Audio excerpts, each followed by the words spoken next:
Good morning.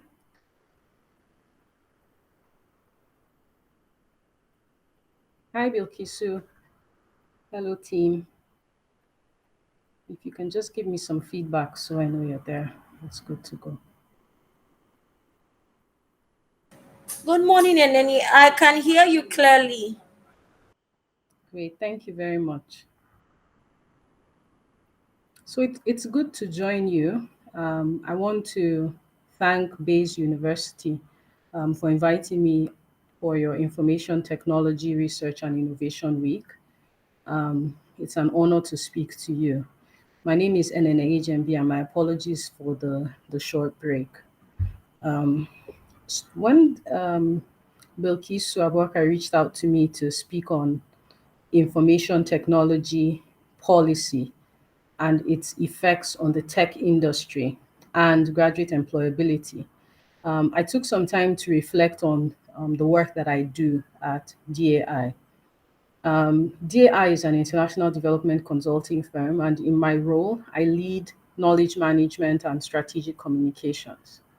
And in the framework of knowledge management, we look at the eras in human occupation and where we are today, being in the fourth industrial revolution, and the implications that that has on employment and the prospects of professionals in any field. So I'll just start there by looking at where we are in this era, and then we'll take a look at some of the policies that and projects that the Nigerian government has put in place, and the options that graduates have within the tech industry and beyond. So, in the hundreds of thousands of years that humans have been on Earth, there have only been about four eras in human occupation. For the longest time, we were all hunter gatherers. Our ancestors foraged for crops and trapped animals in forests and woodlands. This didn't require a lot of organization, training, education, specialization, or technology. They used basic tools and survived basically by their wits. But after doing that for several millennia, we learned how to plant crops and domesticate livestock, and this became our primary occupation. Eventually, we got into the industrial age, and the industrial age, impacted the agrarian age, so that we developed large scale agriculture, commercialized agriculture, mechanized agriculture. We started living in cities instead of living in rural areas. And we needed a lot more skills to manage the agricultural value chain. When we firmly got into the industrial age, we began to advance technology at a really rapid field. So that instead of using artisans to produce handmade items, machines took the place of people and modern manufacturing took over. This is the era that most of us will remember. Um, but now we're in the information age, and for a lot of undergraduates, you were born into the information age. This is the age where, according to Peter Drucker, knowledge is taking the place of capital as the driving force in organizations worldwide.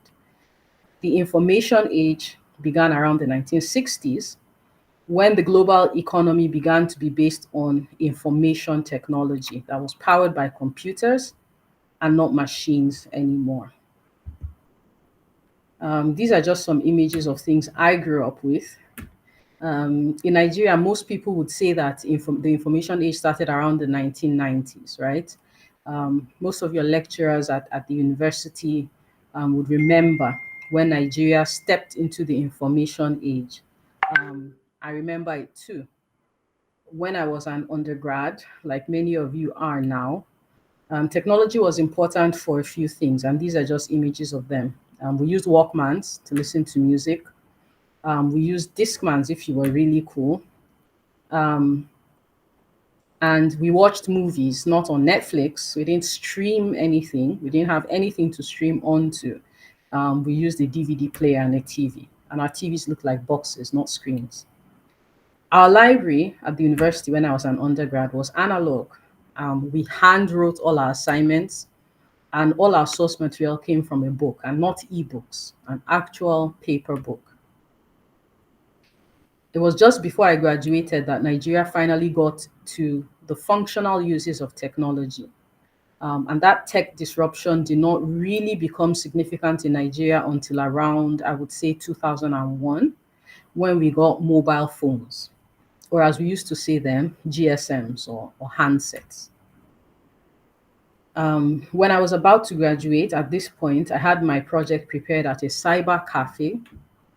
And while I was developing it, I carried versions around in a floppy disk. If you look at the screen, those are those little square things, right? That's what we use to carry data around. And let me share a fun fact. The internet became available in Nigeria in 1996, but it was only around the year 2000 that internet service provision became broadly available. 2001 is 20 years ago. And in the course of these last 20 years, entire industries have been transformed by technology. For example, mobile phone technology was the death knell of Nitel. Many of us have relatives who lost jobs when Nitel ended. And the fixed phone industry has not recovered in Nigeria. We all use mobile phones of one type or the other. There are also occupations that no longer exist. We used to have clerks in offices, secretaries, typists. We barely have any of those roles in the corporate world anymore. This is not to scare you, but because on the positive side, ICT has boosted our economy. According to NCC statistics, ICT alone contributed over 31 trillion naira to Nigeria's GDP in the course of the last 5 years. Broadband specifically leads GDP improvements writ large. The World Economic Forum tells us that in emerging markets, a 10% increase in broadband penetration is associated with at least a 1.4% increase in GDP growth. In countries like India, that GDP growth has been up to 2.5%. Last year, the ICT sector contributed more to Nigeria's real GDP than crude oil did. And we used to be a crude oil dependent nation. The ICT sector accounted for 13% of Nigeria's 19.5 trillion GDP, while the oil industry contributed 8.78%. This is significant.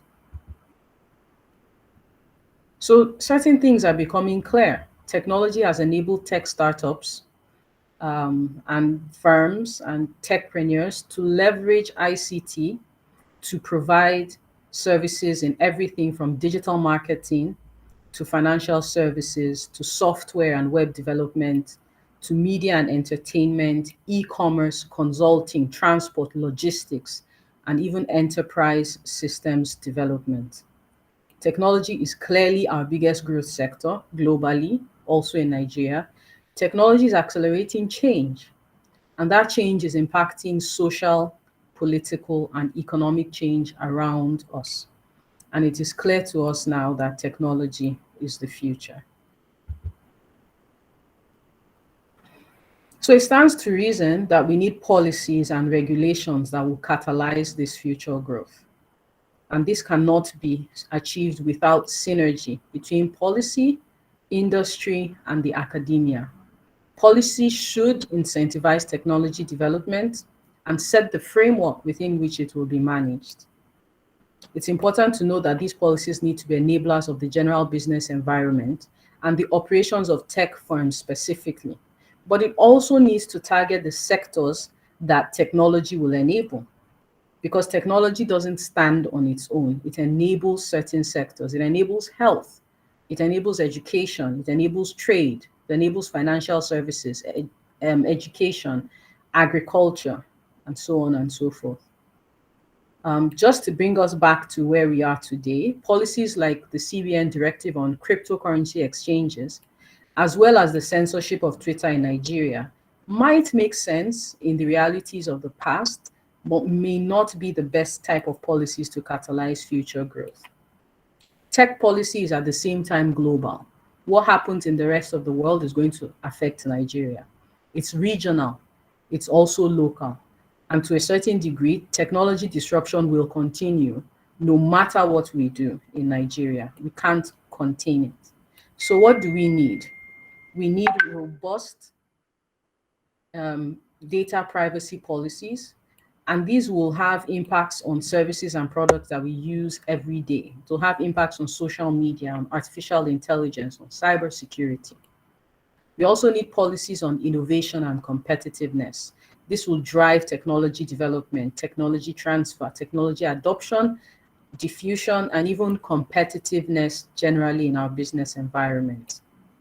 Policies on trade and globalization will drive productivity, tech education and training, as well as manufacturing. And internet policy will enable e-government that will make government work more efficiently, e-commerce, improving trade, transportation, infrastructure, and broadband telecommunications. So in the next few minutes, we'll look at some current government policies and programs that have focused on supporting the tech ecosystem and have facilitating growth, economic growth, and they will also drive job creation. So 2020 was, as they say, an unprecedented year. It had many impacts, some of them good, some of them terrible. But one clear call for government in Nigeria is the need to facilitate investment in broadband infrastructure. I work with the Nigerian government, many ministries and agencies of the government, and it was amazing to see how they were able to move to virtual work.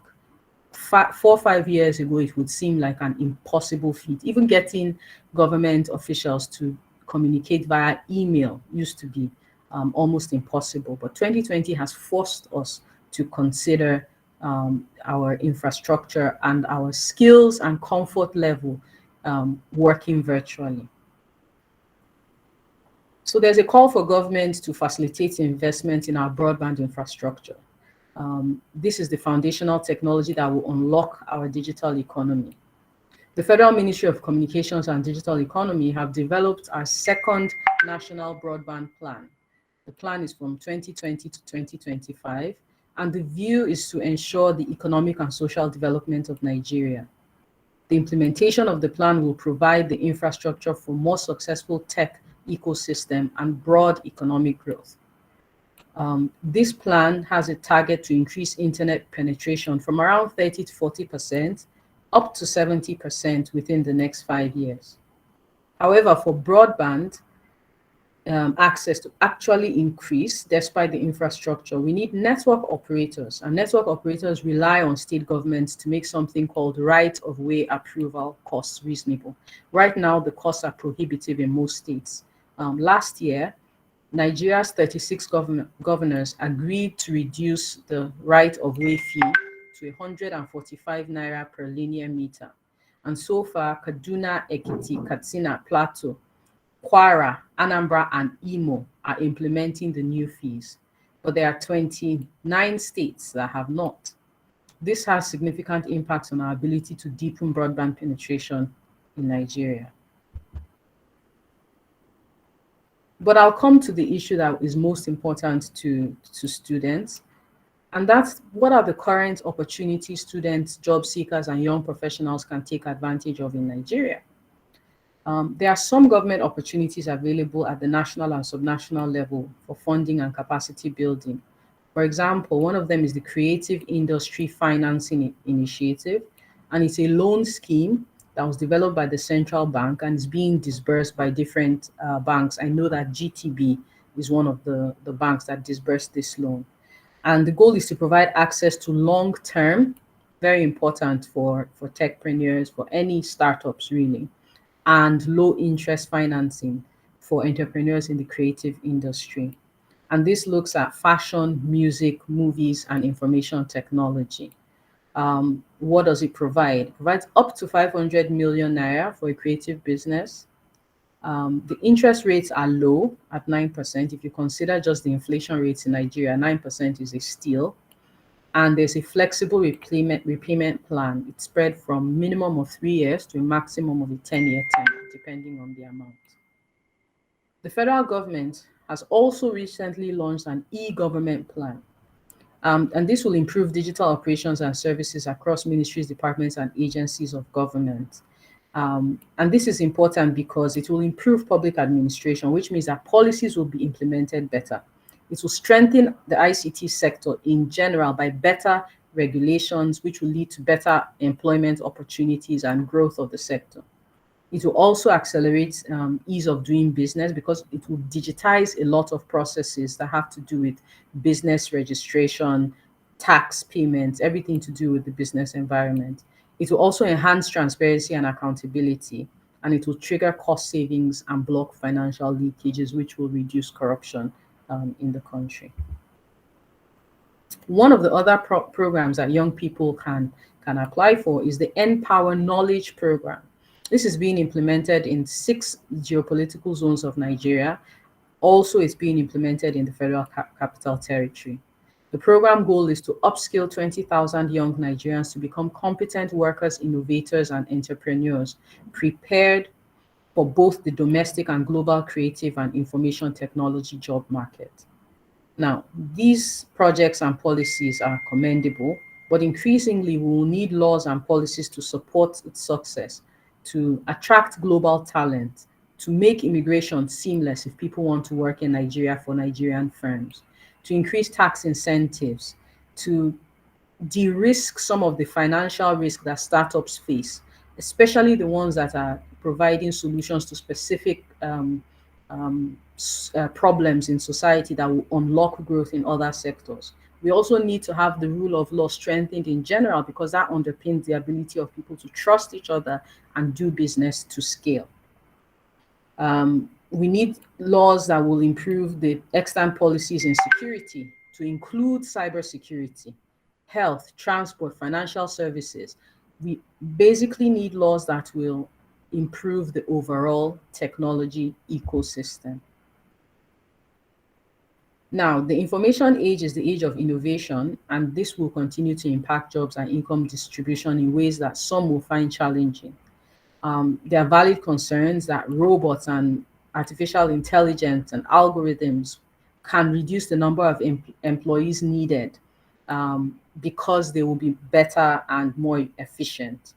There are jobs that at risk, jobs like research analysts, because all you need is a really good data scientist, a good data bank within your organization, and you can train algorithms to do research a lot better than any human being could.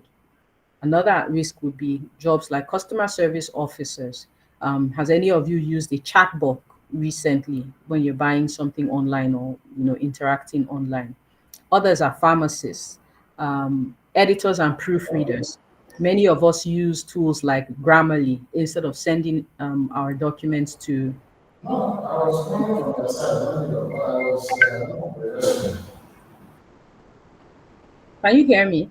I'm there. I can hear some feedback. I don't know if you all can hear me. Yes, we can hear you. Okay. So those are jobs that are at risk, but this has happened before.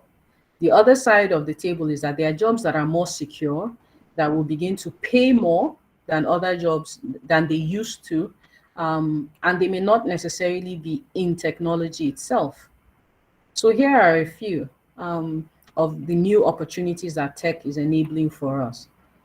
For example, because people can now communicate globally, 2020 demonstrated the extent to which we can implement activities together. For example, the organization that I work for, we went to remote work in March 2020, and we have not yet resumed. We still work from home. And we work in about 100 countries, and yet work is going on. So it's already compelling workers to compete in a global market. I have a colleague who was recruited recently. He sits in our Lagos office. He's an Azure cloud engineer, and he's part of a growing team in Nigeria of tech experts who were recruited in Nigeria by a team in the US and serve all DAI employees in over 100 countries and report to a line manager in the US or the UK. This demonstrates how technology has led to a truly globalized workforce. And this has allowed an increased opportunity in developing countries like Nigeria, making it possible for us to provide services globally. India has been doing this since the 1990s, outsourcing, serving as a great outsourcing point for firms globally. And Nigeria, if we build the skills, we have the frameworks that will underpin it, this could be a competitive advantage for us in Nigeria. See that man's face. Somebody needs to mute. Also, there are some professions, I've listed a few. Writers and storytellers will become more important because you can't automate human emotion, right? So any role that relies heavily on human creativity, on strategic thinking, conflict resolution, negotiation, emotional intelligence, and empathy will be very difficult to replace. So chief executives who need to make strategic decisions, scientists and inventors who rely very much on creativity, clergymen, pastors, imams. You can't lead people spiritually using a tool. Psychiatrists, event planners, artists, graphic designers, software developers, project managers, all these roles will become more optimized, better paying, and more important the deeper we get into this tech revolution. So I've highlighted the need for synergy between policy, industry, and academia. And while policy should incentivize technology development, the academia should do two very important things. One is to prepare and equip future employees in all sectors, especially in tech. The second is to serve as an innovation and research hub for new technologies. A lot of the technologies that we enjoy today started in university campuses and dormitories in the US. We all know the story of Mark Zuckerberg and Facebook. But we know that the majority of Nigerian tech talents are self-taught.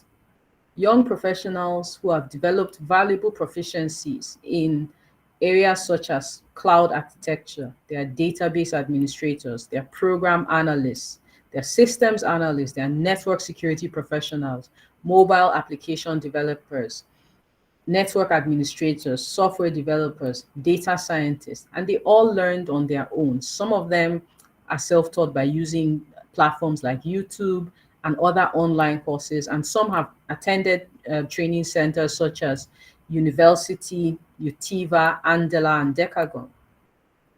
Not Nigerian universities. So Nigerian tertiary institutions, including universities and polytechnics, need to do more in their role in the tech ecosystem. And I'm really glad that Bayes University is hosting this week and stepping up to the responsibility to build the next generation of tech experts. I pray that we'll be able to produce graduates who are equipped with skills to create, launch, and manage world-class innovative solutions. I've come to the end, but I leave us with this quote. It's not mine, it's from Andela. It says, "Brilliance is evenly distributed, but opportunity is not."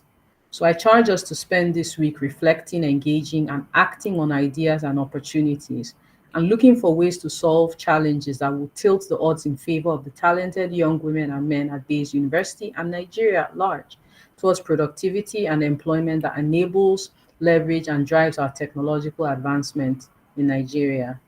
Thank you.